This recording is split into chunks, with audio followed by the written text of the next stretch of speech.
And I'm going to let everyone in. Here we go.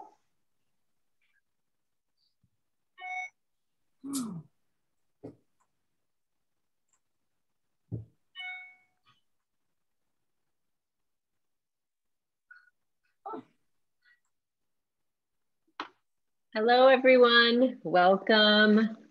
Welcome back. I do see some new names, so welcome for your first time to the eval virtually. We're glad you're here. So we're just going to wait a few minutes and let everyone file in. A few reminders, if you can stay on mute, it helps with background noise. We are recording this program. It will be available on our website in a few days. And finally, two more things. If you have questions, please put them in the chat. Janice will moderate the chat for us.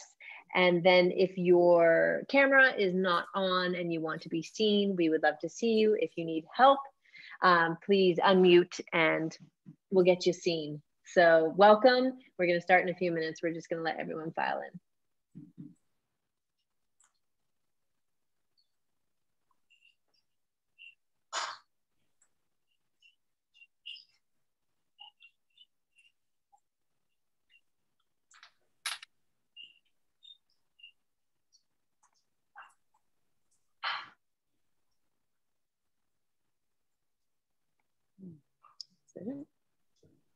Yeah.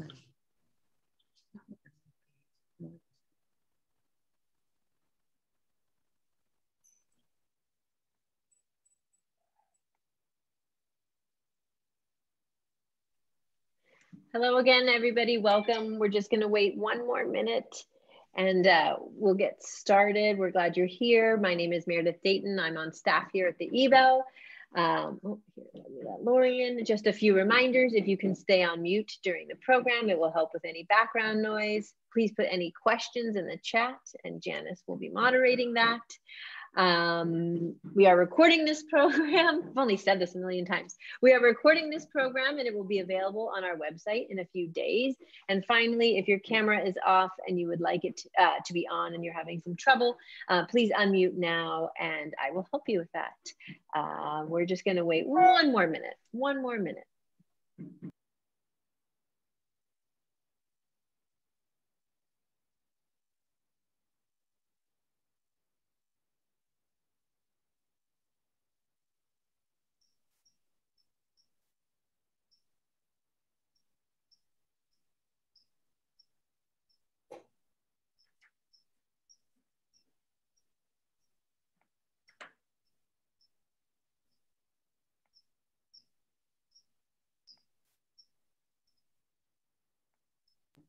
Okay, here we go. Hello, everyone. Again, welcome.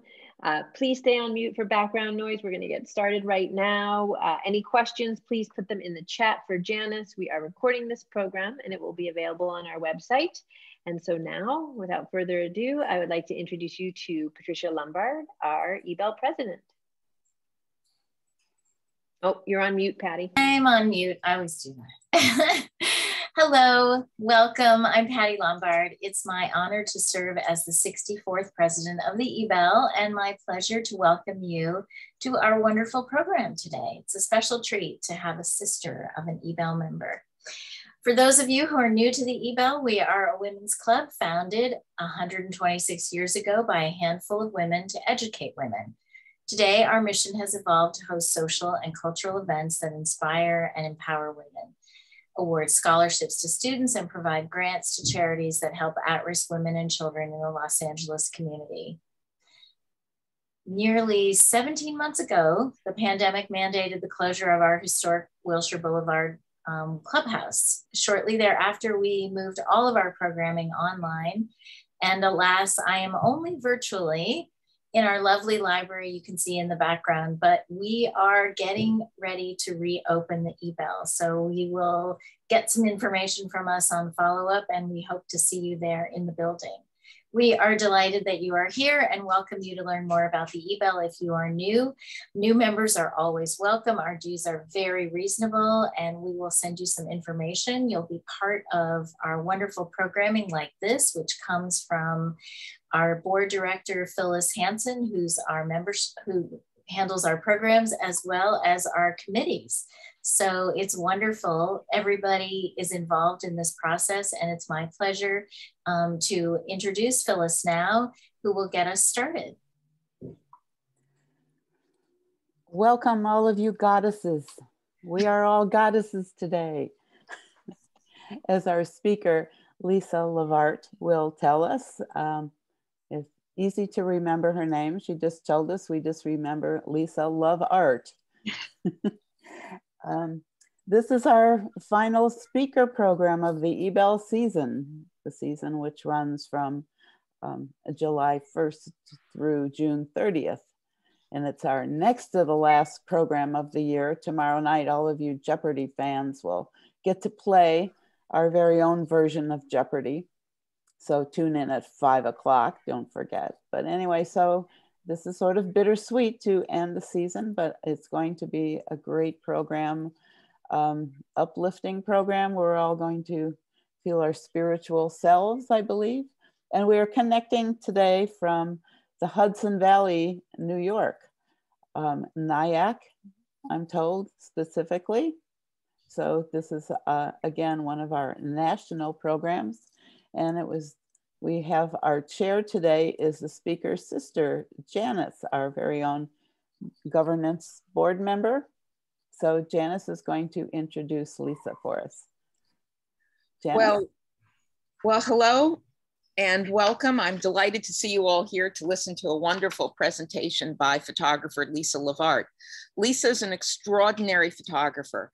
Her work has been exhibited widely, including at the Cape de Kock Photography Museum in Tallinn, Estonia, at a gallery in Tokyo, at several museums in New York City, and the Hopper House in Nyack, New York, just to name a few. And her work is in the permanent collection of the 9/11 Museum in New York City. Lisa has also been a featured blogger for the Huffington Post, where her blogs and articles explore the intersection between art, the divine feminine, women's empowerment, and current events. She's also done a book of her photographic work called Goddess on Earth, Portraits of the Divine Feminine, and it won a Gold Nautilus Book Award and was named one of the 100 best new women's spirituality books by the California Institute of Integral Studies. Lisa's photographs have appeared in numerous publications, including New York Magazine, Oprah Magazine, Time Magazine, the New York Times, the Washington Post, again, to name a few. So her public work covers goddesses that she's talking about today, but she's also done work in the medium of collages, and she does commercial photography, particularly of celebrity weddings. You know, weddings are a subject near and dear to our heart here at the eBell. And her wedding books are gorgeous, just want to mention. They're really gorgeous. But this is sort of an aside, because Lisa's real passion is her goddess portraits and portraits of Indigenous women exemplifying the virtues of female icons, guides, prophetesses, and goddesses. And I am in awe of her accomplishments and her abilities. And I'm extremely honored, proud, and joyed to introduce you to my sister, Lisa. My beloved sister, Lisa Levart. Oh, thank you, Janny. That was a beautiful, beautiful introduction. Thank you. And thank you, everybody, for having me at eBell. I'm really excited and reading on the internet. What your mission is really close to my heart. So I'm very happy to be here. And can't wait to see it in person, because it looks like the kind of fabulous place I'd love to visit architecturally. So I look forward to the time when I can come and visit you all there. Yeah, so Janice told you about my what I've been up to. And I thought I'd start by saying, I think my DNA, my artistic DNA, started with our family and with our growing up. And so I'm going to share a couple of pictures before I leap into my current work. Yes, I am a photographer on a mission. Yeah. Well, my lifelong personal assignment is celebrating women and drawing on ancient stories to elevate their life experience. And I believe it started in our kitchen, our family kitchen. That's me, the little one, Janice. Lisa, pardon the interruption. Your screen is not being shared. Yep, thank you. I got to do all the things we talked about. That's all okay. Right. The spirit of live TV. Good, okay, good. I can start over.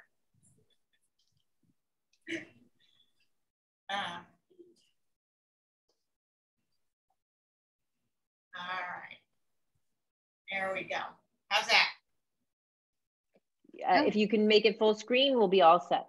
There we go. Perfect. Okay, good. All right, so that is a picture of Janice and me in our kitchen in Hartsdale, New York, where we grew up. I love this picture because Janny and I are playing, and I don't know if anybody can tell what that is we're playing with. Yes, no, in the chat, no, okay, I will inform you. It was our father's darkroom equipment, is chemicals. I cannot believe, like, is it the chemicals or were we just using the containers? It actually could have been the chemicals, I'm not sure, but we were playing with the chemical containers because our father was a photographer and had a dark room. And there we were learning. I was probably about 2 there, Janny, you 5, 6, something like that, playing with the dark room equipment and chemicals. And not long after, I was already photographing with I believe my first camera was a Brownie, but then I started right away with Nikons, which I was getting passed on cameras from our father. And so that was, I feel like my DNA has creatively been established a long time ago, and I don't have much to do with it except I work hard. When I went to college, though, while still photographing, I was a performing major and in dance. And my training was with the Martha Graham technique. And those that know Martha Graham's work, one of the seminal choreographers of the 20th century, she based a lot of her dances and pieces on ancient stories. This was Joan of Arc. There were many others of Greek myths that of her pieces, but I really feel that my deep love of myths and archetypes and stories that can reveal the inner dialogue of a person began there in college. And the idea of movement, not the idea, but embodying a subject, the embodiment of an idea through the body also was established there. But when I left, was choreographing in New York City and also experimenting with videos. And this was a piece, it looks kind of fuzzy, but this was a video, early video, I think 1983, where I had a dancer dancing all around different venues, different streets in New York City that went from, it's called Urban Innocence. The video was, I think, a 10-minute video where she started naive and ended up at the World Trade Center. So it was sort of a, I would say now a maiden mother crone, but actually maybe, yeah, maiden mother crone. I was gonna say queen. And she ended up on a statue at the World Trade Center, which now when you think about it, a young filmmaker and dancer dancing around the foot of the World Trade Center and climbing up on top of the sculptures, it would never happen. But we were able to do that by just saying to the guard at 6 o'clock in the morning on a Sunday morning, no, we're just dancers making a video, sorry. And he said, oh, okay, go ahead.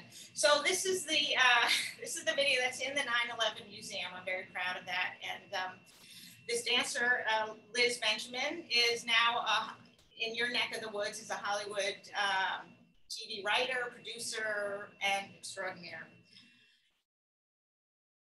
So, oh, well then from this, I'm gonna stop sharing. Ooh, there I go.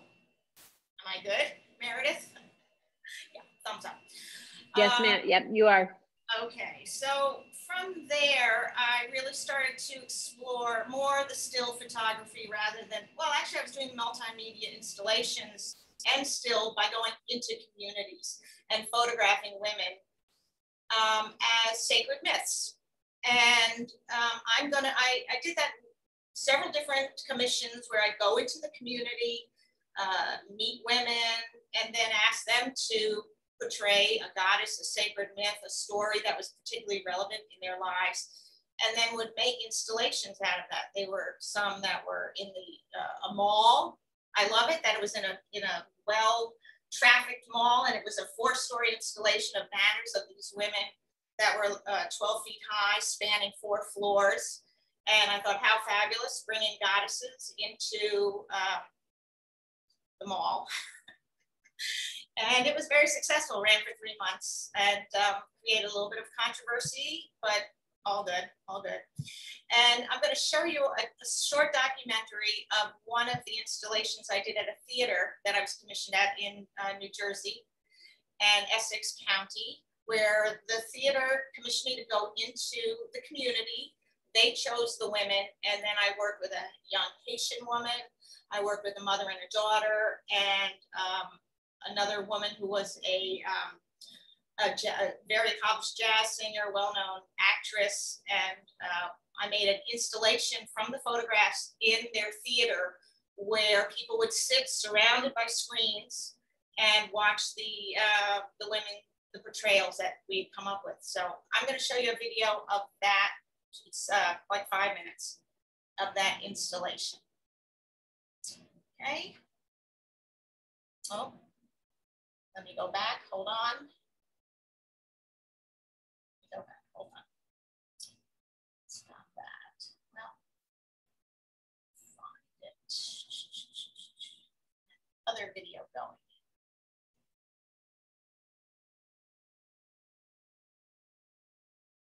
Okay, here we go.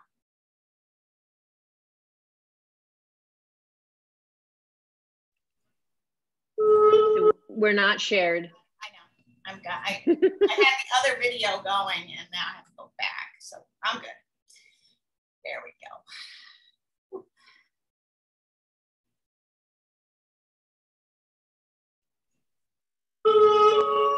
We're good.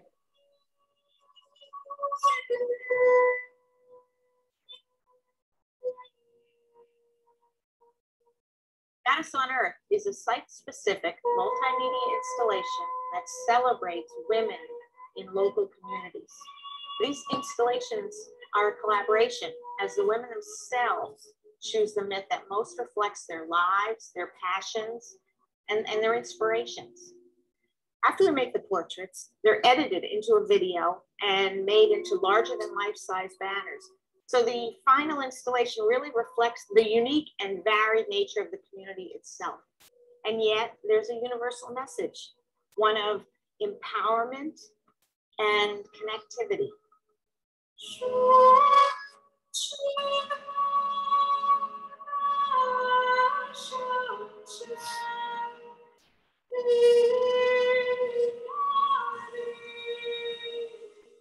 I'm consistently surprised by the impact that good art made from a place of love and generosity and altruism can have. Something intangible, something magical happens that reminds you what it is to be a human being. And I don't think that that is something that comes from any other experience. It was so amazing to have all of these different people from our community in one place sharing in the experience of this multimedia presentation, watching these images of these women and listening and reading their words and feeling a sense of unity that is so powerful. That's what I think the mission of all art should be, to bring people together in our shared humanity.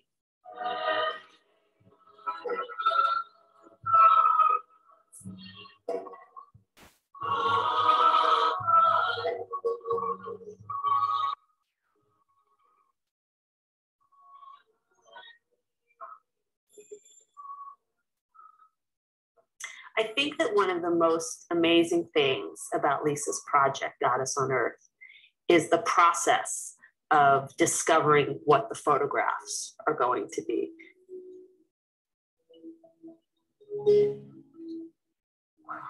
She's a guardian. I think guardians are willing to go to battle if need be. Yeah. But she's watchful and mindful. Yes. Okay, cool. So I like that idea. And I wanted to now. I think Goddess on Earth was incredibly successful in many ways. Specifically, the 3 women that were selected to be photographed and be a part of this. I think it was a life-changing experience for them. First of all, just to know that there are such an array, such a history of goddesses. Just to know that that exists is enlightening. To really take a moment and think about what your strengths are. What is the connection of where I feel my strength in my life? And what is the connection of that to other women?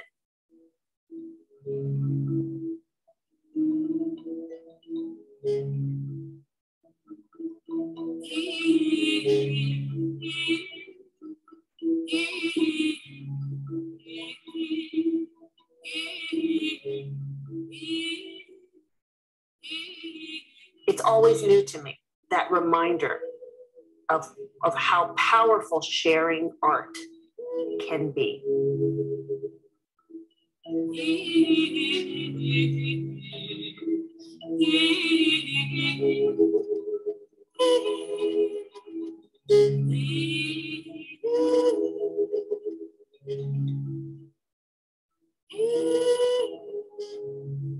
I don't have enough words to describe the way my heart feels happy about this project. And I look forward to it blooming and blossoming in different areas throughout the world so that we can see who we are and be who we are. Yeah. In our world, all people have access to clean water. In our world, all people have access to freedom. In our world, love is the guiding principle. In our world, we honor the earth with each step. In our world, laughter and music heal everything. In our world, people have time to play. In our world, we see the divine in each other.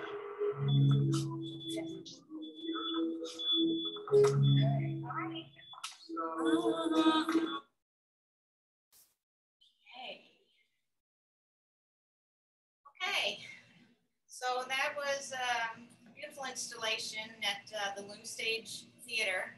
Actually, it was a theater started by Olympia Dukakis quite a while ago, which leads me to the next project that I was involved in, which was making a book out of many of those, the portraits from that time, and using them in a book. So I'm going to show you a couple of those images. Share screen. Yes. Go back to share.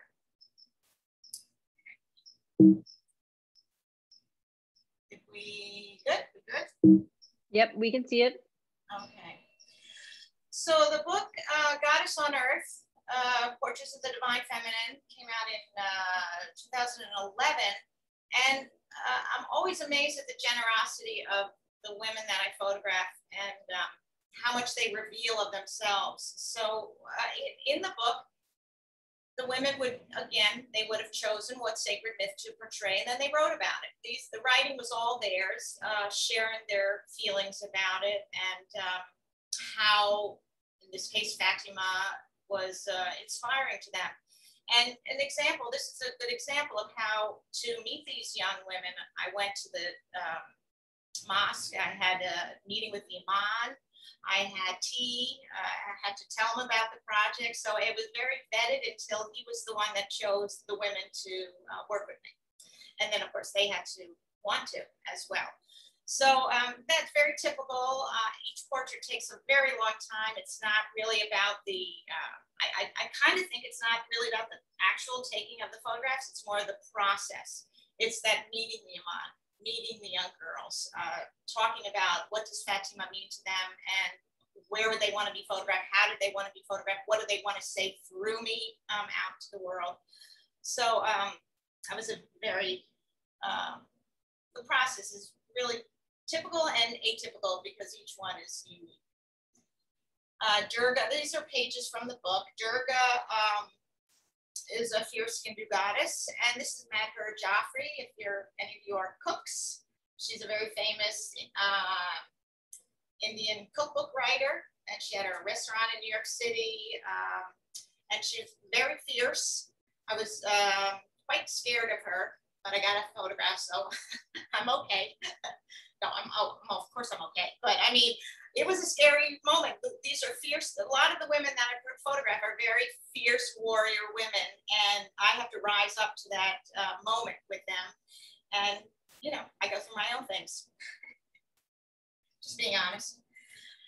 But speaking about Olympia Dukakis, it was my great privilege to photograph Olympia, and she herself was very devoted to the goddess, which is how I met her. I knew that about her. She's very involved in the goddess movement and narrated films about the goddess, did plays about the goddess. And I reached out to her. I think it's sort of a fun story. I reached out to her when she was performing in a play in New York City and wrote her a little note and left it at the box office telling her about my project. And she called me up, which was very exciting. And we met, we talked about the project, and she gave me some a mission. She gave me a statement, which took me again further on my path, which was if I was embarking on this project, I had to take it very seriously because there are many, many women that take it very seriously. And I honored that instructions and really have devoted myself to this since that time. So, thank you, Olympia, for that. I wanted to share this portrait because this was the last portrait that I did for the book, and it's of our parents. And it's of our mother and father. Our mother had Alzheimer's at this time. It's one of the few times that I chose the goddess for the subject. Normally the subject, it's a discussion, we talk about it. It comes from them. I might guide them a little and say, what about this? What about that? But for my mother with Alzheimer's, I chose the story of Meng Po, who is a Chinese myth where when she dies, her memory is erased and then she's reborn anew. And I thought that was appropriate for Alzheimer's. And this is a beautiful moment for us. And my father was one of the few men in the book. There were a couple of others, I think a little boy and a young man. And she wrote this, actually. She wrote she shared what she was feeling at the time about her memory. So very honored about that she wrote that, was able to write that at that time. So these are just a couple of pages from that. And I'm going to stop sharing and come back. So after the book came out, I had been traveling around the country and actually in Europe to many different goddess conferences, and along the way had met a lot of, yeah. Oh, Lisa, before you go any further, could you read what Mom wrote that said about the picture? Okay. Thank you.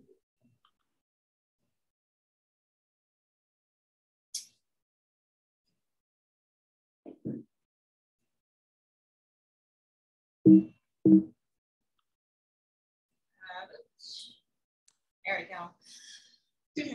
My memory is not what it used to be. I do forget, and I do not remember everything. But my life is rich with daily, weekly, yearly experiences with my husband, my children, my grandchildren, and my friends.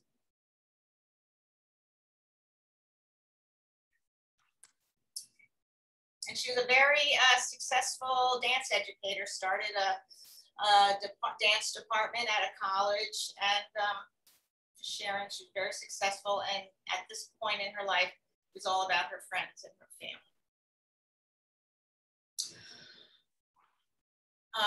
Good, Channing? Yeah, thank you. Okay.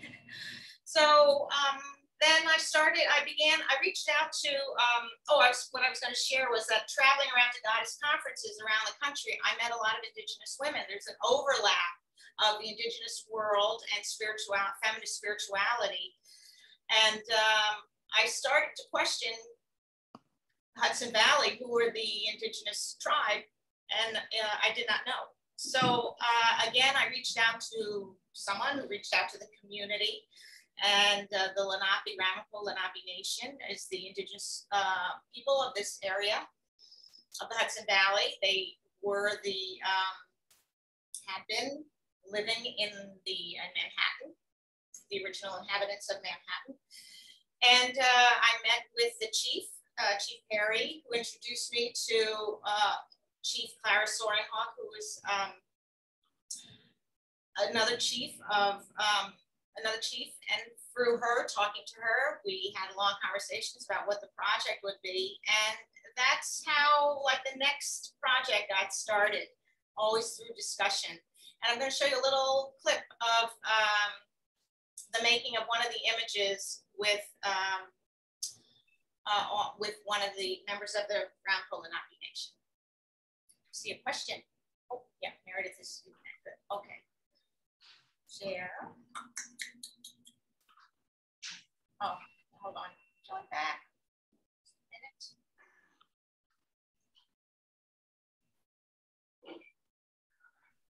A minute. On the video, I'm going to show you.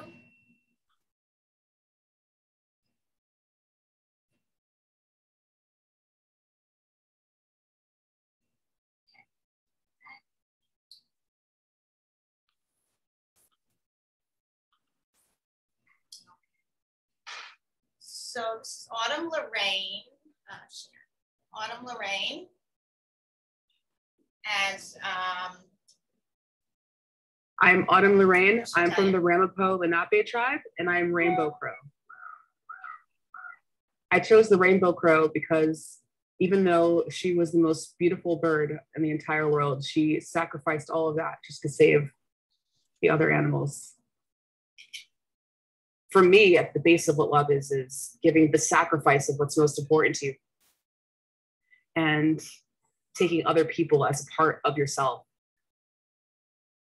And I think the Rainbow Crow did that.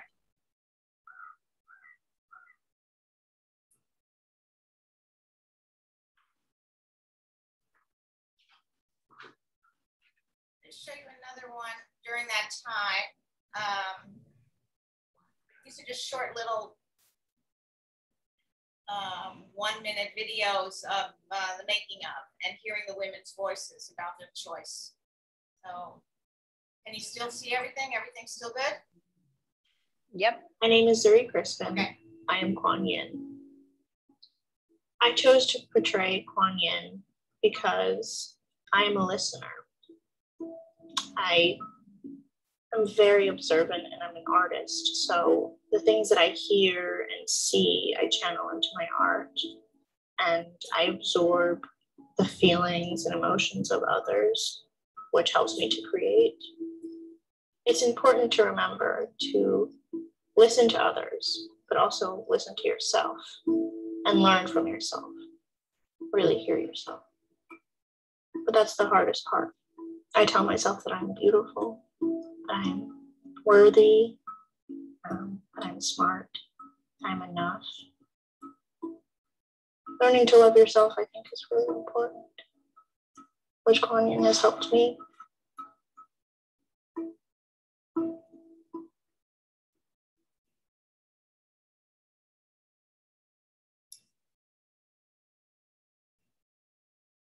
And it always moves me when I hear, a young woman like that speaking that deeply about her feelings.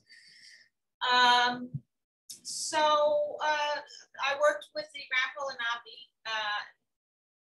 Kiri was not part of that tribe, but I just wanted to show her at that time. But they're working with Radical Divination. There was a documentary film made about the process, and was seen in numerous places, and has its own life, and that's a wonderful project. But during COVID, without being able to travel, I decided to jump into a project full-heartedly that I had started before, which was to make an oracle deck, which is like tarot. And I really I'd started that a couple of years ago. I made like a dummy, a sample run, which immediately was sold out. And I went, okay, this is interesting. I'm very interested in tarot and oracle. And to me, I thought this is a great way to have imagery, again, used rather than just being a pretty book. I'm very pleased with my pretty book, but I really wanted people to interact like the installations that I was doing. This is another way, smaller groups, but to look at images and see what can it inform you about your own life? How can it be used rather than just looked at? And what can it tell you and reflect back to you? So I spent this past year creating the oracle deck, the imagery. It was a very complex project because there was I created a structure of the elements: earth, air, fire, water, spirit. And all the images that I had done after the book came out, I wanted to somehow use those because I wasn't outside shooting anymore, and fit them into that structure that the elements would reflect what the goddess had to say, what the women had to say, what their intention was, and that there would be a variety and enough of a variety of women, both ages, shapes, sizes, ethnicities. So that was kind of quite a jigsaw puzzle, and I'm very pleased about how it came out. And I'm going to show you another video about the making of it, because in order to get it made, I did something new, which was have a Kickstarter campaign, which was another learning curve. Being an artist is a lot of learning curves. It never stops. And so I had to put myself out there and say, hey, who wants to help support this project? And very proud that it was funded, and we now have an oracle deck. I'm going to show you the video first. Are there any questions yet? Or any chat? No, okay. Very, very good. So let me share. Let's go back. One different video.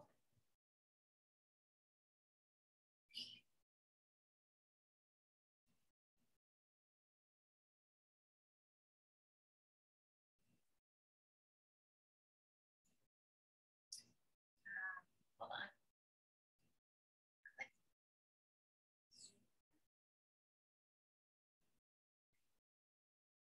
Screen.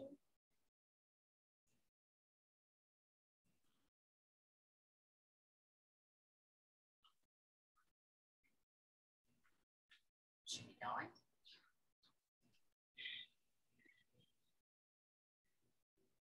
Yeah, this is only 2 minutes. During this critical time, we are witnessing a paradigm shift where women's wisdom and sacred stories will be the foundation for women everywhere rising up. Goddess on Earth Oracle is a 45-card deck structured around the 5 elements and features real women embodying ancient archetypal stories. The portraits reveal the spirit of strong, independent girls, creative, ferocious women, warrior activists, and epic elders from around the world.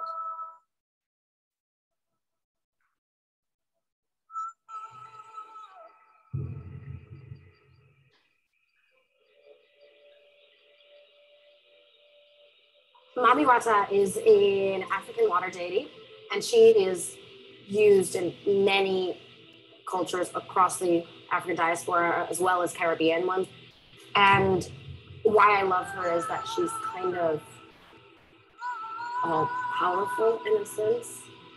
For me, I'm choosing her to celebrate kind of the dichotomy within myself and within women in general, womankind, that we are complex beings who have such power within us, whether that is to create or to destroy. So it's a lot of light and dark, but always in the water.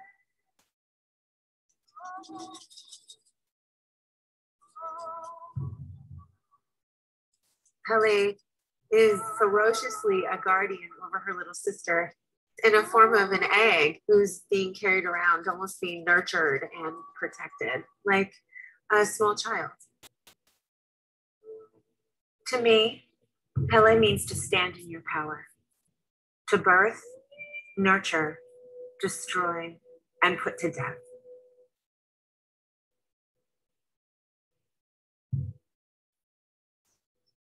Hawks fly very, very high at a level that gives them the connection with Creator and with the spirits.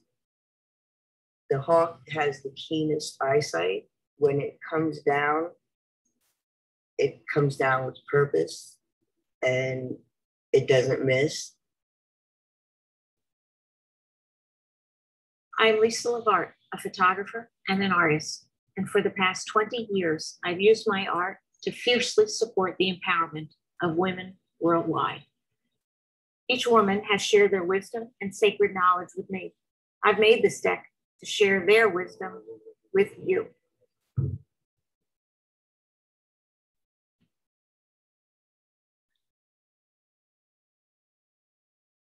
Lisa? Yeah. How do you find the women who you photograph, and how do you choose among options? Each one is unique. Like as I was mentioning with the radical inoculation, after I talked with Chief Clara Soaringhawk, I held open community meetings at their offices. They have a tribal building, and I went to the tribal building with just said, any woman that wants to participate in this project, I'm open arms. And then I held a meeting to explain myself and tell about the project.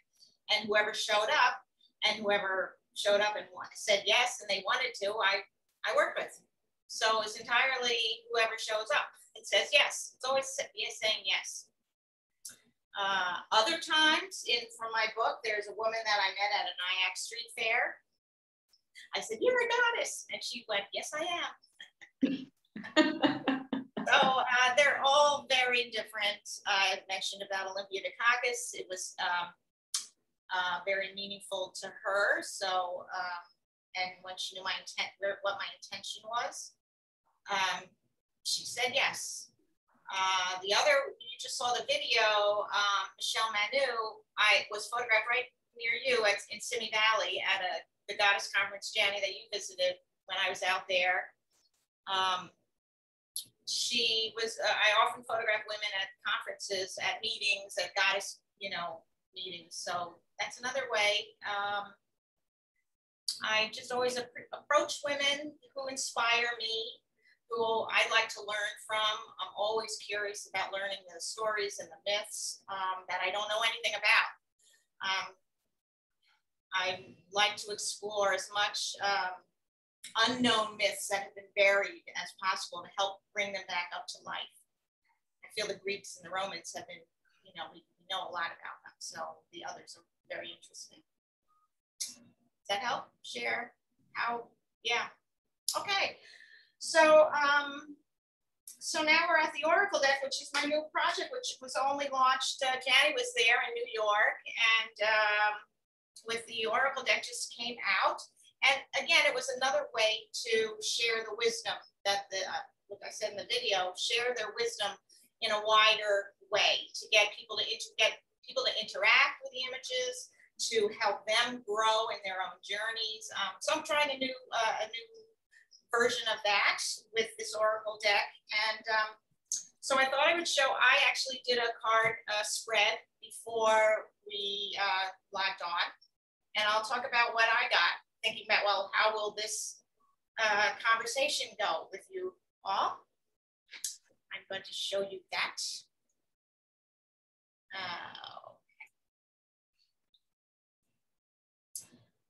Okay. There we go. Okay, so that's what I pulled from the images. And when thinking about talking with all of you, on the top right is a gratitude card to remember to ground myself. It's Earth. Earth is about grounding, what can grow from it, but it's about, she looks very ethereal. I get a lot of ethereal feel, but it's about being in a state of gratitude, and I'm very grateful to you all for opening your arms to me and sharing your time with me. The card on the left, Celebrate Beauty, is a water card, very fluid to know that beauty, water is a very powerful element. Water, of course, it has raindrops, but waters can carve paths in through canyons. It takes a long time, but they are powerful. It's a powerful element. And beauty, I don't mean facial beauty, but internal beauty, the beauty of humanity, to stay the course of that as it winds along for me. Jenny will be happy that the duality card came up. Why would you be happy, Jenny? Those are my granddaughters, the twins. That's right. A couple of years ago. Yeah, 5 years ago, 6 years ago, I think. 5. So I do, you asked that other question, how do I get white photographed? And they were right in front of me. But you'll also notice that my collage background comes into play. I feel very free with Photoshop, with elements, with it's using it as a starting point. They were asleep. They weren't sleeping in the stars, obviously. So I'm very free that way in creating an image. The one on the right, Shirwali, the woman on the horse, actualize ideals. I work very hard to stay the course, to find my ideals. And talking to you, actually talking today, is part of that. Sharing my work, sharing my passion, that is actualizing my ideals. And there is, in the Oracle deck, there is a section of creature cards, which I love taking photographs of animals and have taken them on my trips, and fulfillment. I am fulfilled. Thank you all. I'm very pleased to have been here. Thank you for letting me share my work with you, and happy to take any questions. Well, Lisa, now that you have your Oracle deck, yeah. Where are you going from here? Well, digging myself out of COVID, for one. I'm not quite out of that yet, but getting Oracle out into the world. Sharing, talking with I have a series of videos that I'm doing with each woman called Oracle Stories, where I talk to the women and put up their stories. I'm always trying to, this is not just about me. It's really about the women involved and the stories that they want to tell. So I'm sharing their voices, bringing their voices out, and trying to get publicity for it, marketing it for it. So it's found, it's seen. I mean, it's started its little journey. This past week is the first week it's been out. So that's what I'm doing. Yeah. Okay. So I will show you actually, all right, in the Oracle deck, there's quite a, it's not just the imagery, of course, I'll show you, there are, as you would expect, because I've been saying it's a deck of cards with the images, but with it is quite a detailed book so that when you look at the imagery, there's a lot of learning that any woman can get from the imagery. They can learn about these myths from all over the world, Native American myths, all over, they're all over. And you can learn about the attributes, you can learn about the perspective, it's hard to see right now, but the perspective of the women, they wrote about how it's affected their lives, and think about an action. There's an action you could take. And there's a lot of writing, there's a lot to be learned. There we go, they're the twinsies. Now the twinsies did not write. Okay, they did not write, but their lovely mother wrote a beautiful perspective of being the mother of twins. Shall we read that, Jamie? Yes, that would be lovely. Okay, your daughter-in-law, she's a very good writer, and she wrote, "To be a mother is to embrace duality. All-encompassing love sits hand in hand with its sister, the fear of loss. The challenge is not to deny the shadow side or try to experience one side without the other. It's about acknowledging and sitting with both. Accepting the uncertainty and loss of control is liberating. Revel in the beautiful complexity all life offers, for it is in the shadows, for it is the shadows which make the light that much brighter and sweeter." So Lisa, how does the book inform the reader what to do with the cards? Well, there is a section on how to spreads, they're called spreads, how to lay the cards out and how to interpret them. So there is a section on that.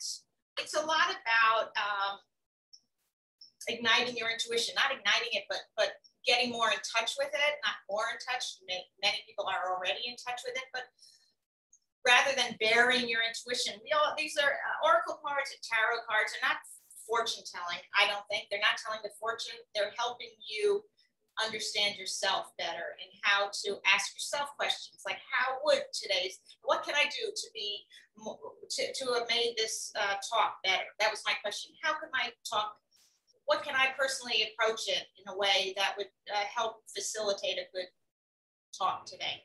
So that, in gratitude is one, actualize my ideals. What can I do to show what I need to talk about? So it's not telling my future, like, will it go well? It's saying, what can I do to help make this the best I want it to be? So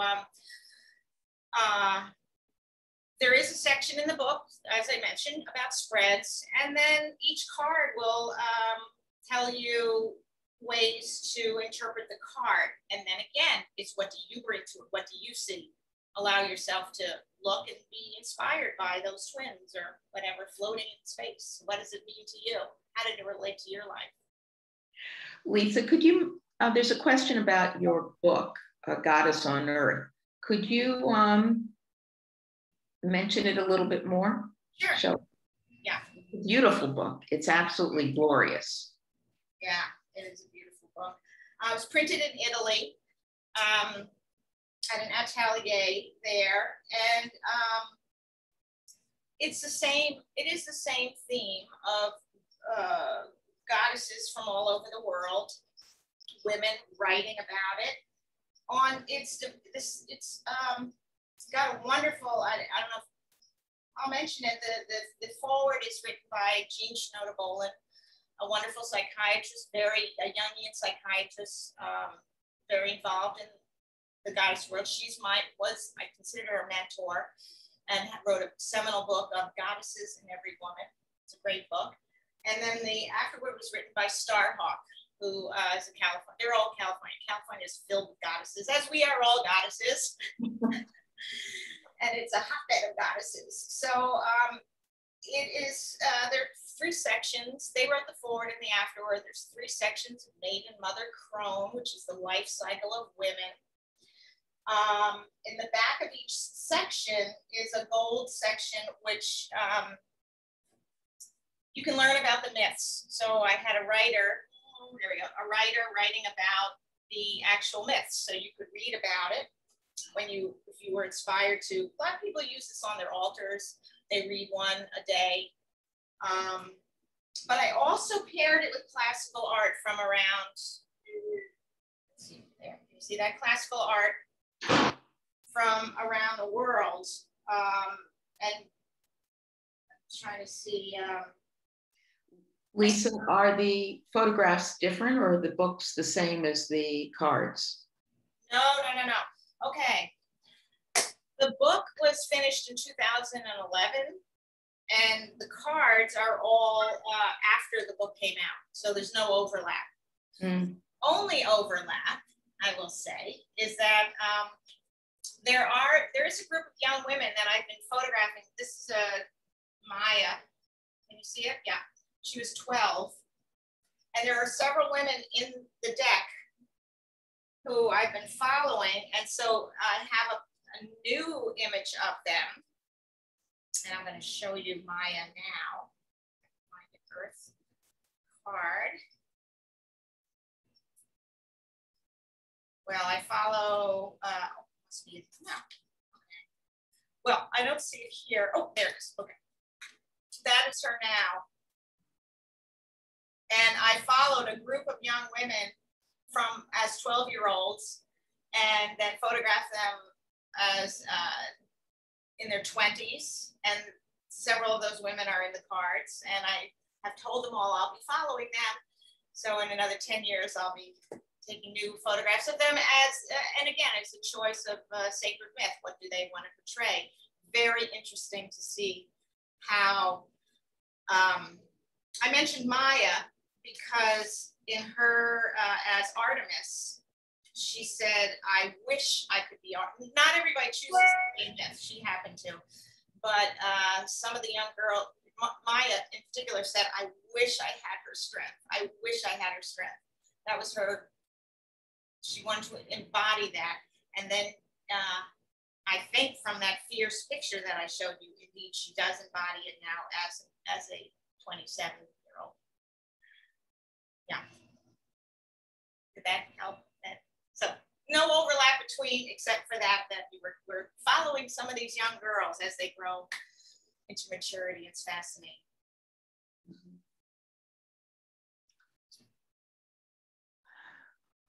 Wow. Can I answer any other questions out there? Lisa, you mentioned, or Janice mentioned that you'd exhibited in Tallinn, Estonia. It was one of my favorite cities. I found it so artistic. How did you happen to land in Tallinn, and what did you do there? Yeah, actually, I didn't get to go to that show. Oh. It was a group show of American photographers. And so my work was included in that exhibition. Unfortunately, I didn't get to go. Oh. So I can't share anything about that, but it's, I wish I had, but I didn't. There's time. Okay. Put it on your list. I will. Yeah, you recommend it? Yes, very, very beautifully redone city. Does it have an ancient part too? Is there very, but they've done so many wonderful things, combining the old with the new in such a creative way, and revering the past with beautiful interpretations, modern overlays on it. Lisa, there's a question about how you personally have changed over the course of your work on this project. Has it had, what kind of development or yeah, it's very, growth has it given to you? Yeah, it's a very interesting question. It affects me all the time. Interacting with the different women, one of my creative processes is to really be present in the moment, and and to trust in that the inspiration, that the image, that what we're doing will work, because I'm not that in control. I mean, I am in control a bit, but it's a collaboration there's going on. So I'm always working on that to relax into the moment. And wow, but I'm always, being an artist, you're always juggling something new, how to market yourself, how to do Kickstarter campaigns, how to meet people, how to enter. It's very an interesting process to go into a community that I don't know, to enter into a community that I do not know, and just met one person, and then they said, okay, you can come and tell yourself, because I don't want anyone to think, and deeply embedded in my approach is that I'm not taking a picture, I'm not shooting an image, You know, those sound very violent to me. I'm really collaborating, and I want to tell the women's stories. I want to be the vessel. Not only, I want to be the vessel that gets their message out into the world. Mm-hmm. So there's a lot of learning, and every person is completely different. Every woman that I've worked with is, I'm so amazed. Yeah. Lisa, this brings up another question that's just come in. Can you talk about the technical part of your work, the staging and the use of Photoshop? Mm-hmm. First, there's a lot of discussion with the women, as I mentioned. I do not stage them in terms of what they're wearing. For the most part, the women come, like the woman on the horse. Mm-hmm. I had a meeting with her the day before, and we talked about, I knew she's a horse breeder. Of course, she was going to bring her horse to a certain place where we said we were going to meet, and she comes riding down the beach, dressed like that. And it was like a gift from the goddess, the women really, for the most part, now, of course, I have things. I have lots of toys, and I bring things. But for the most part, it's the women who are adorning themselves, choosing how they want to be seen, choosing, often I say, where's your favorite place? Where do you want to go? Where would you like to be photographed? So again, it comes from them. Mm-hmm. And someone else asks, Lisa, have you always seen things through a spiritual lens? And did our father also see it that way? What would you say, Jeremy? Question. What would I say? I'd say no. I would say no too. But the question for you is, have you always seen things through a spiritual lens, even if our dad did not? Yes, I think, well, I would say,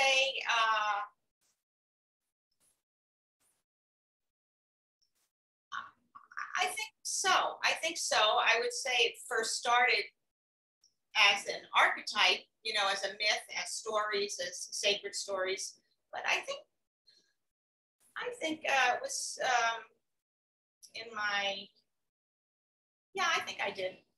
I think I always have. Yeah, I'll say yes. Okay. But that's a good question. I'm just going to jump in and ask one more question, because I know everybody is getting ready to go. What was your dad's photography like? I just have to ask. Well, he was I'm trying to look around and see what I have, like, just sitting. He was a commercial photographer who did portraits for annual reports and for money, for what he did to support the family. Okay.